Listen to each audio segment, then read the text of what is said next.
Дагы bir экс-депутат ири өлчөмдөгү алдамчылыкка шектелип кармалды. Ал $500 000 ашык суммадагы кыймылсыз мүлктү алдамчылык менен алган деп күнөөлөнүүдө. Нью-Йорк соту менен Лондондогу баалуу металлдар рыногу ассоциациясынын кумтөр боюнча чечими абалга кандай таасирин тийгизет? Кыргызстан алтын сатууда кыйналабы? Аткаминерлер башка жолу табылат деп жоопко тушууда. Кыш жакындады, бирок кампаларда көмүр тартыштыгы жоюла элек. Бишкек электр жылуулук борборунда болсо кара отундун тартыштыгы 30%га чукулдаган.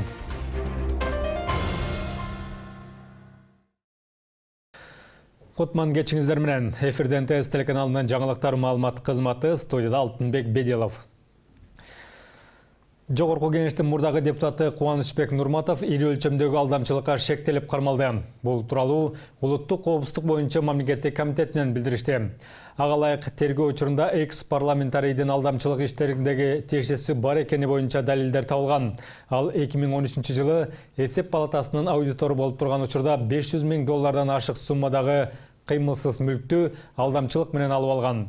Эске салсак, 55 жаштагы Нурматов 2015 жылдан 2021 жылдын август айына чейин Жогорку кеңештин Кыргызстан саясий партиясынан шайланган депутат болгон.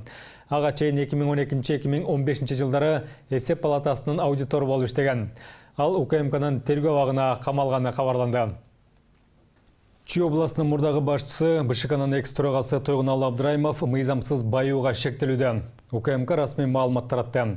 Ага ылайык тергөө шектүү жогорку мамлекеттик кызматтарда иштеп жаткан учурунда кызматтык абалын кыянаттык менен пайдаланып, мыйзамсыз түрдө активтерин көбөйткөндүгү, легалдаштыруу максатында Бишкек шаарынын жана Чүй областынын аймагында өзүнүн расмий кирешесинен бир нече эсе жогору турган кыймылдуу жана кыймылсыз мүлктүн кымбат объектилерин сатып алгандыгы жана ошондой эле бир катар коммерциялык банктарга финансылык инвестицияларды салгандыгы аныкталды.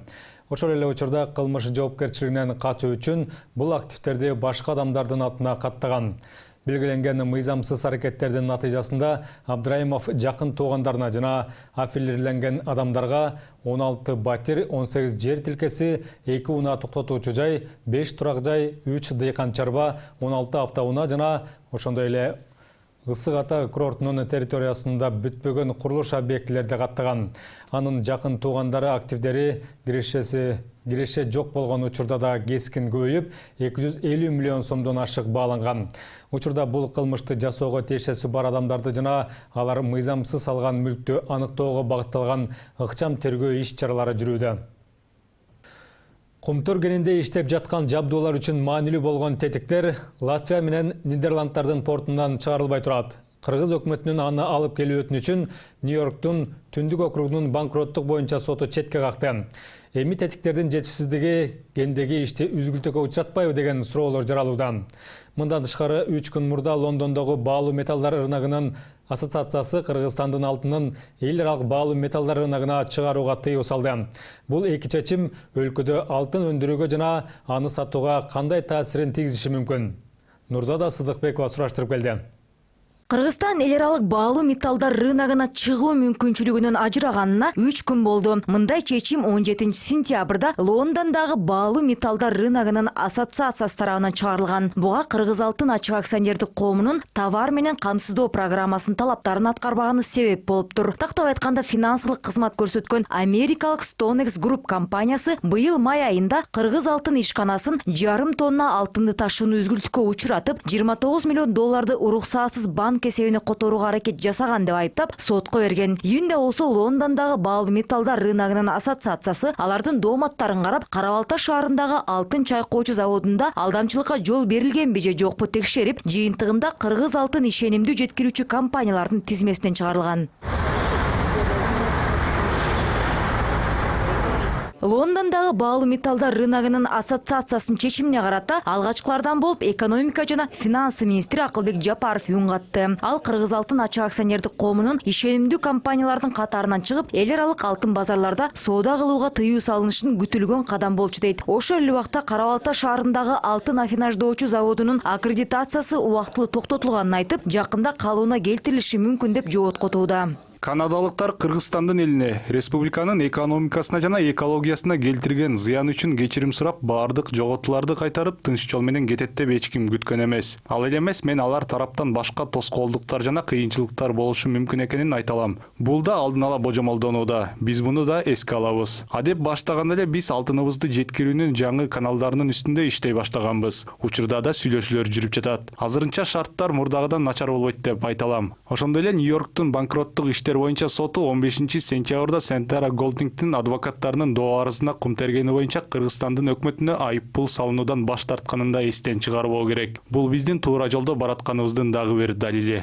Лондондагы баалуу металлдар рыногунун ассоциациясы дүйнөдөгү эң чоң базарлардын бири жана эл аралык эталон болуп эсептелет. Да ушул уюм Кыргызстан алтын ишканасын ишенимдүү жеткирүүчү компаниялардын тизмесинен чыгаргандан кийин кыргыз алтыны Лондондо таанылбай, эл аралык базарда ал арзан бааланары айтылууда. Айрым экономисттердин божомолу боюнча бизде чыккан алтындын наркы 40%га чейин түшүп кетиши мүмкүн экен. Ошондой эле Кыргызстан мурда да ушул эл аралык рынокко каалагандай көлөмдө алтын чыгарып келсе, азыр андай мүмкүнчүлүк жок. Бирок Кыргыз алтын ишканасынын жетекчиси Үмбеталы Кыдыралиев тынчсызданууга негиз жок дейт. Жетекчи Лондондогу баалуу металлдар рыногунун ассоциациясы менен сүйлөшүүлөр жүрүп жатканын айтып, ал оң жагынан чечилет деген ишеничте турат.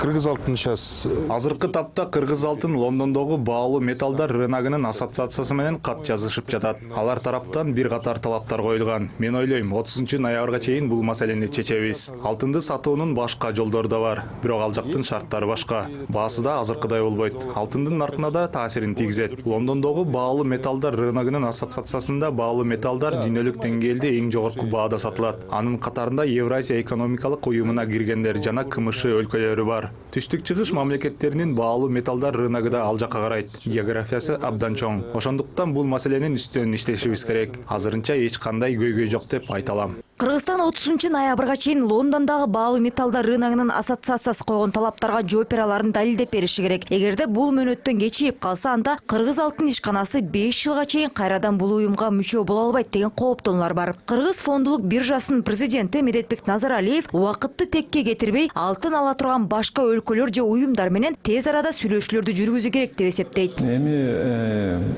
Стамбул биржасы, Дубай биржасы бул аябай чоң биржалар болуп эсептелет. Бул ал региондордо эң бир өнүккөн биржалар эсептелет.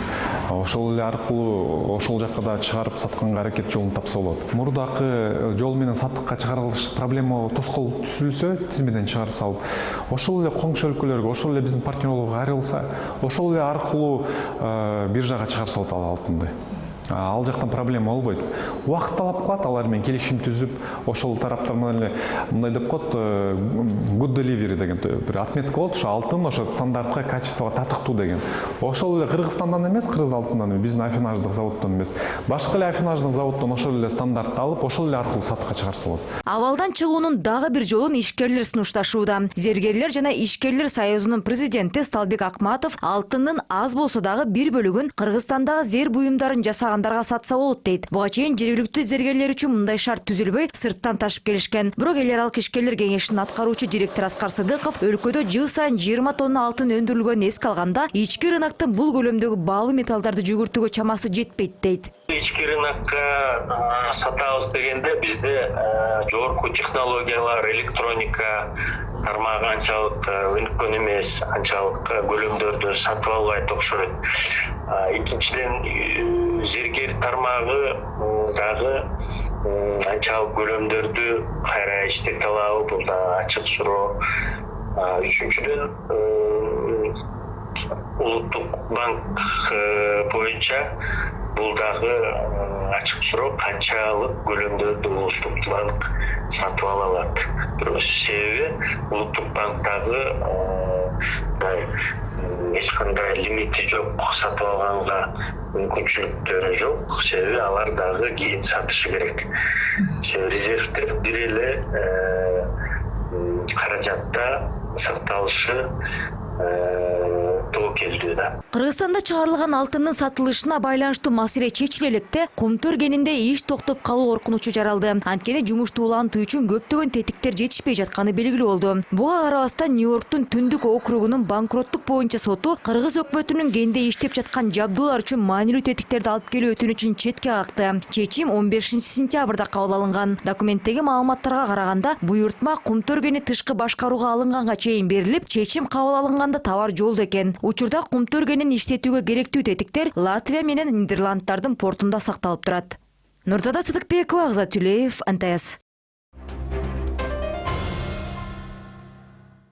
Бишкек Манас аэропорту жолунда жөө жүргүнчүнү мотоцикл менен сүзүп, анын өлүмүнө себепчи болгон айдоочу Сокулук райондук милициясынын убактылуу кармоочу жайына киргизилди. Факты боюнча кылмыш иши козголуп, иликтенүүдө.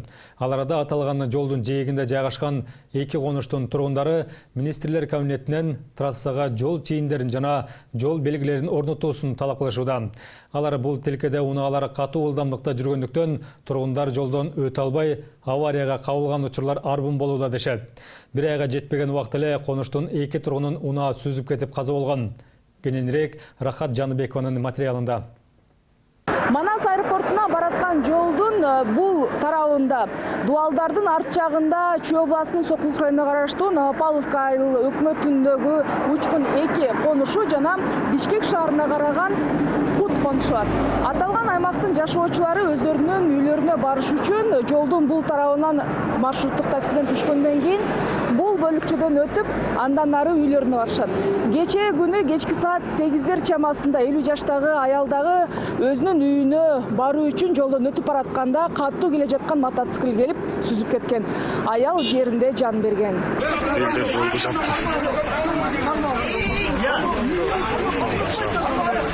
Бул окуя аталган конуштардын тургундарын көчөгө алып чыкты. Алар түндө кырсык болгон жерде жолдун эки тарабын тең унаа менен тосуп, элди эч жака өткөрбөй нааразычылыктарын билдиришкен. Айтымдарында жол тегиз болгондуктан унаалар өзүнчө, мотоцикл айдагандар өзүнчө жарышка чыгып, кечкисин жана дем алыш күндөрү тынчтык жок. Анын айынан айыл тургундарына жолго чыгуу кооптуу болуп калган. Жеке биз келатканда мотоцикл аябай катуу ылдамдыкта келген. Аябай катуу. Бизден өткөн, вообще слишком катуу өткөн да булар. Келгенибизде эже тетиги жерде жаткан болчу, уже 30 метр ырып кеткен болчу да. Местадан уже 30 метр ырып кеткен. Мен саат 10-11 күндөй жумуштан кайтам. Бирок саат 12ден кийин биякта түнү уйку жок. Могул жерде 5-6 ряд арт жакта жашасаңыз дагы буларда түнү гонга башталат бул жерде. Түнү гонга. А кечээ күнү бир айдын ичинде эки өлүм болуп атат. Бир минген бир өзүнүн мотоцикли 5000-6000 доллар турат. Например, ошондой жалаң ошондойлор чогулуп алышып, таң атканча уйку да бербейт, маяктагы элдер деле бүт эле баардыгы айтып атат. Ушул биздин талап ошол могуреки жерге жанагы 60-тык знакты коюп берсе, анан кийин могуларга хотя бы жанагы зебра эмелерди чийип койсо. Амолда чоңдору менен ошого кел, зебрага келип такалып калбайт да, өтүп атканда 60-70 100 кармап өтө берсин. Аялды коюп кеткен мотоциклдин спидометринде ылдамдык 160-ты көрсөтүп турган болчу дешет тургундар. Ал эми трассанын бул бөлүгүндө унаалардын саатына 90 чакырым ылдамдыкта жүрүүсүнө уруксат берилген. Анткени бул жер калктуу конуш статусун алган эмес экен. Мындан улам ылдамдыкты 60-ка азайтуу азырынча мүмкүн эмес дешет адистер. Бир населенный пункт деген жол белгиси коюлуш керек. Анан кийин ошондон кийин анан бояка пешеходный переход баягы жөө адамдар өтүүчү өткөлү каралыш керек да. Жер алдынанбы, же үстүнөн кандай? Жер алдынанбы, жер үстүнөнбү биз өзүбүздүн сунуштарды беребиз. Анан кийин ошондон кийин каралат да, статус алгандан кийин. Статус ага чейин элдер кандай өтөт, кандай болот? Жок, ошону карап атабыз. Алар бул жер азырында жабылып кете турган болсо элдер ашып өтөбү же кандай болот? Муну эми бул баягы проект болуп калган да. Проектке чейин караш керек болчу бул.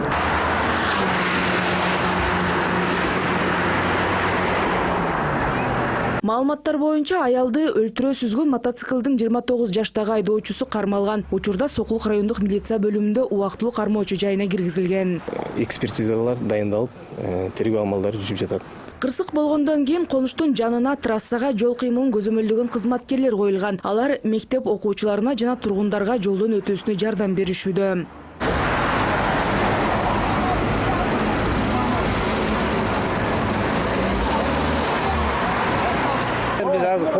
боюнча сактап турабыз да, элдин өткөн эмесин карап. Буга чейин Мага чечилгенге чейин. жол сакчыларынын унаасын көргөндө айдоочулар унааларын акырындап айдап калышты дейт тургундар. Бирок баары эмес, биздин көз алдыбызда эле унаа жогорку ылдамдыкта өтүп кетти. Ал жердеги тургундар машинанын номерин караганга деле жетишпей калышты. Квартал башчысынын айтымында Учкун 2 Кут конуштарында жалпы 4000ге жакын адам жашайт. Дуалдын ар жагында эмне болуп жатканы көчөдөн бара жаткан айдоочуга көрүнбөйт. Жаш балдар, улар жолду кантип неме кылып келгенинен билбей калат, ойноку балдар. Өзүңүз ойлоп көрүңүз. Эми бул жерден ушул проходдон чыгып келип атып, ушул не дейбиз? Чычкан ининен чыккандай чыгат буларчы. Бала ойнобойт деп болбойт. Коопсуздугун кантип неме кылат? Мына жолду көрүңүз. Канча метр бул? Эртеңки күндө бул жерде машина келип токтогондо да кооптуу да. Жол опасный, как опасный? Опасный бол. Ушу балдар менен мисалы, могу эже азыр бир эже жүрөт, 4 баласынчы ушинтип алып барып алып келип жүрөт да, ташыпчы. Значит, биз статусту күткөн жокту, дагы биздин канча балабызды сүзүш керек бул жерде. Мына кече эле бир аялды сүзүп өлдү ал аял. Канча аял жителдер өлүш керек бул жерде. Бул жерде мына заборду кычыратып коюп койгон. Бияктан чоңдор өтөт ушул жолдон. Көрбөйт бул айылдын артында эмне болуп атканын көрбөйт. Бул айылдын артында 4000 житель бар. 4000ден ашык житель бар. Ушул жолго чыгат, ушул переход жок, эч нерсе жок, карап эки жакты карап өтөбүз. Чоңдорго өтүп кетет экен. Кимге кайрылып, кимге проблемабызды айтып, кимге ыйларыбызды билбейбиз. Эми негизи бул жолдорду, проходдорду как положено ачып берсин дагы, бул жерге мондай неме зебраларды коюп берсин бизге. Же болбосо жердин үстүнө, же болбосо жердин астына жол коюп берсин бизгечи. Статусты кишилерде деген эми статус берилмейин, анан кор кеңеш чечет, анан депутаттар чечет деп эле отурат да, ушинтип эле отурушат мына. Правительствого жаздым, мэрияга жаздым, бүт жерге жазбаган жерим калган жок, бүт жеринде жооптор бар. Азыр могу ДТП эмелер менен, ички иштер министрлери менен дагы эмелер менен баарына сүйлөштүк. Пока бир жума срок берип атат. Биз ошонун ичинде өкмөткө биз үнүбүздү жеткизишибиз керек болуп атат. Бизге могу разворотторду, анан знакты, пешеходдорду коюп берилген. Жол кыймылын көзөмөлдөгөн кызматкерлердин айтымында Манас аэропортуна кеткен трассада элдин тынчтыгын бузган унаа жарыштарын өткөргөн айдоочуларга карата атайын рейд уюштурулуп турат. Мыйзам бузгандарга 7,5 миң сом айып пул салынат. Бирок ага карабай тыйылбай келет. Бир жума мурда аэропорт жакта Nissan үлгүсүндөгү спорттук машинанын айдоочусу жарышка катышам деп жол кырсыгына кабылган. Бактыга жараша анда эч ким жабыркаган эмес. Бир ай мурда түштүк магистралда бир жигит Porsche Boxster машинасын айдап бара жатып, жол кырсыгынан каза болгон. Ал каттуу ылдамдыкта келип, рулду башкара албай жолдон чыгып кеткен. Рахат Жаныбекова, Владимир Кубалдиев, НТС. Кыш жакындаган сайын кампаларда көмүр тартыштыгы жоюлбай жатканы тургундарды түшөлтүүдөн. Бишкектеги отун базарларга кара кеченин көмүрү ташыла элек. Биринекин КАМАЗ келгени менен алар бат эле сатылып кетип жатыптыр. Ал арада ишканалар Бишкек жылуулук электр борборуна көмүр ташып жеткирүүдө пландан 30% артка калып жатканы да белгилүү болду. Жетекчилер муну быйыл Бишкек ТЭЦ-ине жергиликтүү көмүрдүн көлөмү көбөйтүлгөндүктөн ата мекендик компаниялар кендерде анын майдасын казууга өткөнү менен түшүндүрүшүүдө. Бишкек жеби кышка даярбы? Жана калктын камылгасы кандай? Дүйшөн Шаршенбеков сураштырып келди. Жылда август айынын ортосунан баштап жергиликтүү кара кече көмүрү топтолгон Мурманск көчөсүндөгү база азыр бош турат. Тандап отуруп кара кечедеги кендердин биринде 100 тоннага жетпеген кезек көмүр казылган экен, топ базанын ээлери жүктөп келишкен. Кара алтын Бишкекке эртең менен гана келген, акмалап жүргөндөр көп болгондуктан түшкө жетпей эле калбай калды. Жылда август айында алып атканбыз көмүрдү. Август айында кичине кечигип, азыр мына сентябрь болду, сентябрдан баштап келген экен, бүгүндөн баштап алдык. Көмүрдүн тоннасы 4,5 тонна экен. Жылда бир 4 тонна эмес, бак азыр 3 тонна алып атабыз. Буга чейин келип карап кетип атканбыз, келин элек болчу. Азыр келип азыр бүгүндөн баштап алып баштадык. Көмүр ташып иштеген айдоочулар жергиликтүү базаларга кара алтын келбей жаткандыгына байланыштуу Казакстандын отунун сатып алууну каалагандар көбөйдү дешет. Коңшу өлкөнүн Шабыркүл, Каражага көмүрүн саткан базаларда жетиштүү көлөмдө келип жатканын байкоого болот. Төкөлдөш конушундагы топ базада күнүнө орто эсеп менен 150-200 тоннанын тегерегинде сатылып жатыптыр. Бардык товардын баасынын көтөрүлгөнү көмүргө дагы таасирин тийгизип, түрүнө жараша 300 сом кошулуп, тоннасы 4500 сомдон болду. Былтыр бул маалда 4200 сомдон сатылып жаткан.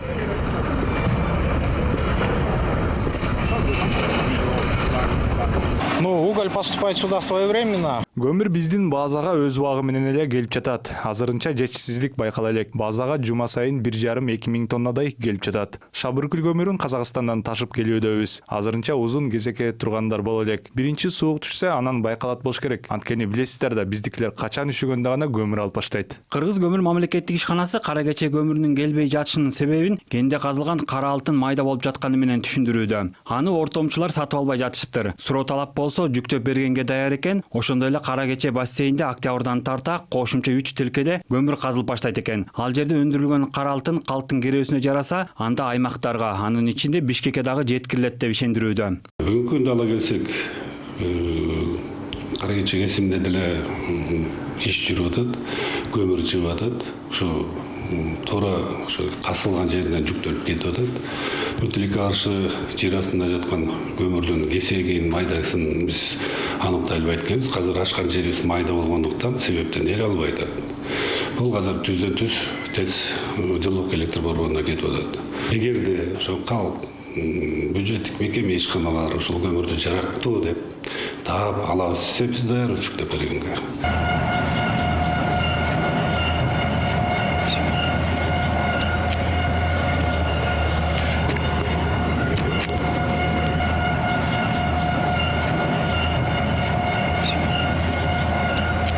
Жылда ушул маалда Бишкек жебинин алдында көмүр жүктөлгөн КАМАЗдардын узун кезеги байкалса, быйыл андай көрүнүш жок. Себеби жергиликтүү көмүр өндүргөн компаниялар жылуулук электр борборуна кара алтынды ташып жетишпей жатышат. Кыргыз көмүр мамлекеттик ишканасынын маалыматында ата мекендик ишканалар белгиленген пландан 25% артта калып жатыптыр. Жергиликтүү компаниялардан сырткары Казакстандан келе турган көмүрдүн көлөмү белгиленген пландан 10% аз болууда. Быйыл жылуулук электр борбору жалпы 1,650,000 тонна көмүр менен камсыздалышы кажет. Анын 50,000 тоннасы таш көмүрдөн келсе, 950,000 тонна кара кечеден алынат. Ал эми 650,000 тонна казакстандыкы менен камсыздалат. Бүгүнкү күндө азыр көмүр складтарда 240 миңден ашык тонна көмүр кабыл алынган.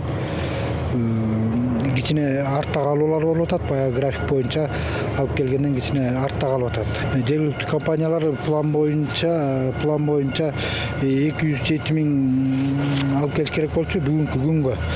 Анан 150 миңден ашык тонна келди бүгүнкү күндө. Казакстандык боюнча план боюнча 190 миң алып келиш керек болчу, 160 миңден ашык келди. Токтогул суу сактагычына суу аз топтолгондугуна байланыштуу быйыл министрлер кабинети тарабынан Бишкек жебине электр энергиясын көбүрөөк өндүрүү боюнча тапшырма берилген. Ушундан улам көмүрдүн көлөмү жылдагыдан жогорулатылды. Мурда борбор миллион тоннанын тегерегинде кара алтынды сатып алчу, анын 700-ü жергиликтүү, калганы коңшу өлкөдөн импорттолуп келген. Ошондой эле жептин кампасында 4400 тонна мазуттун кору бар. Газды болсо керектүү учурда гана сатып алат. Дүйшөн Шаршембеков, Денисламбек Бейшембаев, НТС.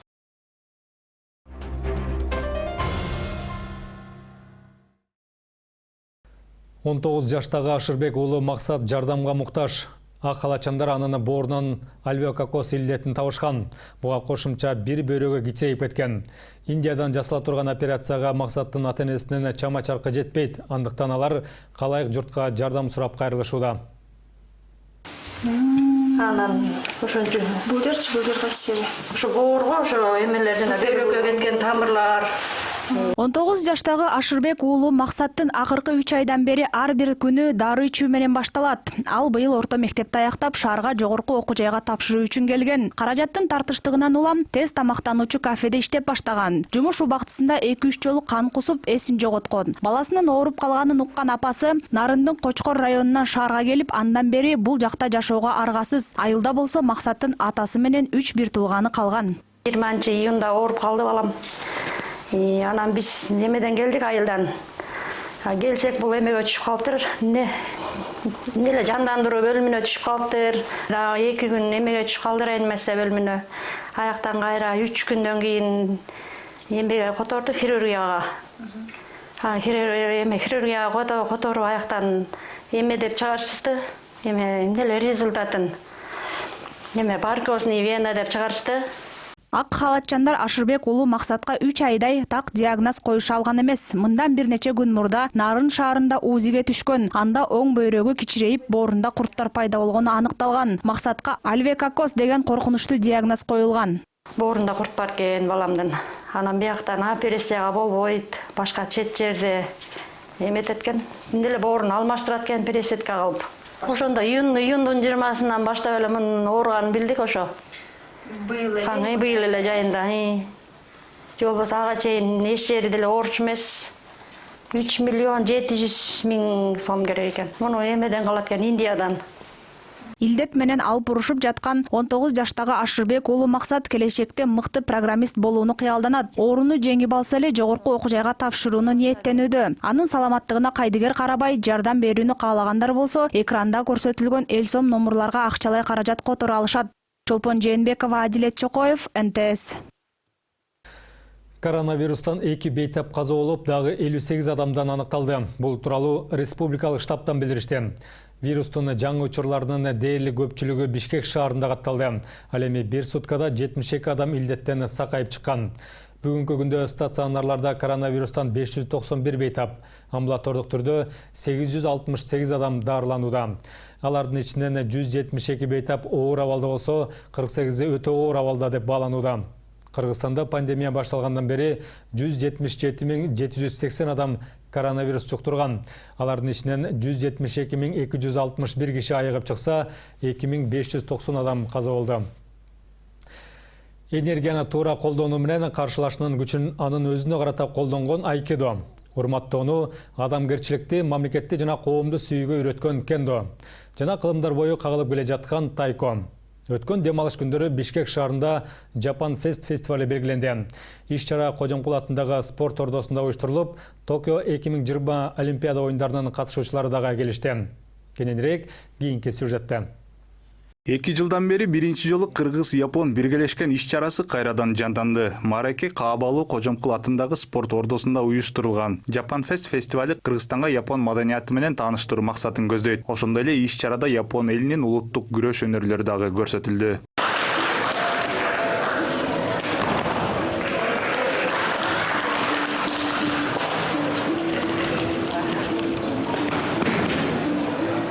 Япония күнүнө карата арналган фестивалда Айкидо федерациясынын оюну көрүүчүлөрдүн назарын өзүнө буралды. Бул күрөш искусствосу чындап уникалдуу болуп эсептелинет. Себеби анда чабуул кылуучу ыкмалар колдонулбайт. Анткени Айкидо япон тилинен которгондо бул энергияны туура колдонуу менен каршылаштын күчүн анын өзүнө каршы колдонуу чеберчилигин түшүндүрөт. Ошондой эле бул спорт түрүнөн жаракат алгандар дагы жок экен. Себеби Айкидо чебери руханий жана физикалык жактан толугу менен өзүн башкара алып, каршылашынын агрессиясын анын өзүнө карата багыттайт. Ошол себептен спорттун бул түрү чемпионаттарга кирбей калыптыр.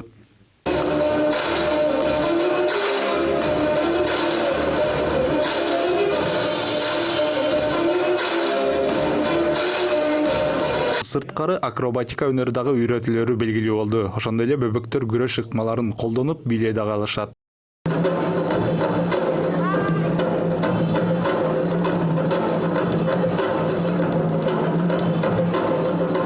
Заманбап кылыч менен чабышуу искусствосу самурай ыкмаларын колдонуудан жаралган. Бул спорт кендо деп аталып, ал Японияда популярдуу. Себеби спорт жаштардын рухуна таасир берип, самурайдын байыркы салттарын жандандырат деп ишеним артышат экен. Ошондой эле кендо урматтоону, адамгерчиликти, мамлекетти жана коомду сүйүүнү дагы үйрөтөт. Маракеге Япониянын Кыргызстандагы элчиси дагы катышты. Ал мындай иш-чаралардын арты менен кыргызстандыктар Япония маданияты менен көбүрөөк таанышуу үчүн чоң мүмкүнчүлүккө ээ экенин баса белгиледи. 日本の留学制度というのは大きく分けまして2つありまして、1つは Бул маареке Кыргызстанда 10 жылдан ашуун убакыттан бери өткөрүлөт. Кыргыз эли Япон мамлекетин абдан жакшы көрөт деп ишенем. Ошондуктан биз өзүбүздүн өлкөнүн маданиятын Кыргызстанда дагы көбүрөөк тааныштырууга аракет кылабыз. Ошондой эле Японияны көбүрөөк билгиси келген студенттер үчүн дагы атайын окутуу программаларыбыз бар. Анда билим алгандар маданиятыбыз менен дагы кенен тааныша алышат. Ошондой эле фестивалга Токио 2020 Олимпиада оюндарына катышкан спортчуларыбыз Нурсултан Кеңешбеков менен Дарья Маслова дагы катышышты. Алар көрүүчүлөргө Япониядан алган көз ирмемдери, таасирлери менен бөлүшүштү. Впечатление, как Япония остались очень Япония мага өзгөчө таасир бере алды. Бардык адамдар меймандос, чынчыл экен. Мен бул иш-чарага алгачкы ирет чакыруу алып келдим. Мага жакты, абдан кызыктуу экен. Впечатлением Олимпиадага катышуу бул сөз менен жеткире алгыс. Аябай бардыгы бийик деңгээлде болду. Япониянын элдерине чоң рахмат уюштуруучуларга. Тамак ашынан баштап бүт культура, элдерге кылган мамилесине чейин аябай бийик деңгээлде болду. Бүгүнкү кеченин уюштуруучуларына чоң рахмат. Бүгүн дагы бул салтанат аябай бийик деңгээлде болду. Бардына чоң рахмат. Жакшы суроолор болуп жатты. Спортчу Нурсултан Кеңешбеков Олимпиадада жакшы жыйынтык көргөзө албай калганынан нааразы. Анткени жөөгүлүк мелдешке аттанаарда республикалык рекордду жаңыртууга бел байлаптыр. Бирок ал ишке ашкан эмес. Эми спортчу келерки жылы Кытайда өтчү Азия оюндарына даярдык көрүп, ийгиликтерди багындыруунун аракетин көрүүдө. Салтанаттуу иш-чара Япон барабанчылар тобунун аткаруусу менен коштолду. Бул топ 17 жыл мурда Кыргыз-Жапон борборунун ыктыярчылары тарабынан түзүлүптүр. Анда алар алгач Япониянын тайко барабан чертүү өнөрү менен тааныштырган. Ошондой эле бул топ бир нече өлкөдөгү иш-чараларга, фестивалдарга катышып келишет. Японияда барабан кагуу өнөрү кылымдар бою калып, диний жана улуттук мааракелеринде колдонулат. Учурда болсо Японияда 3000ден ашуун барабан тобу бар экен. Алардын көбү өз жанрынын чыныгы жылдыздары болуп, мекенинде гана эмес, башка өлкөлөрдө дагы күйөрмандарынын сүймөнчүлүгүнө ээ. Дастан Жолдашев, Элисей Кирпиченко, Адлет Чокоев, НТС. Кыргызстандык сүрөтчү Татьяна Зеленская Британиядагы Индекс он сенсоршип уюмунун ой пикирди эркин билдирүү боюнча эл аралык сыйлыгына татыктуу болду. Бул сыйлык жыл сайын журналистика, искусство тармагында өзүн көрсөтө алган адамдарга берилет. Быйыл искусство боюнча сыйлык Татьяна Зеленскаяга ыйгарылды. Сыйлык тапшыруу аземи Лондондо өтүп, бирок пандемия шартына байланыштуу Татьяна Зеленская сыйлоо аземине онлайн катышты. Зеленская адам укугу, өзгөчө аялдар менен балдардын укуктарынын корголушу жаатындагы иллюстрациялык эмгектерди жаратып келет. Мына ушул жана башка жаңылыктарды кененирээк НТС Чекит KG сайтынан да тааныша аласыздар. Жаңыдан башталган иш жумалыңыздар ийгиликтүү улансын. Саламатта туруңуздар.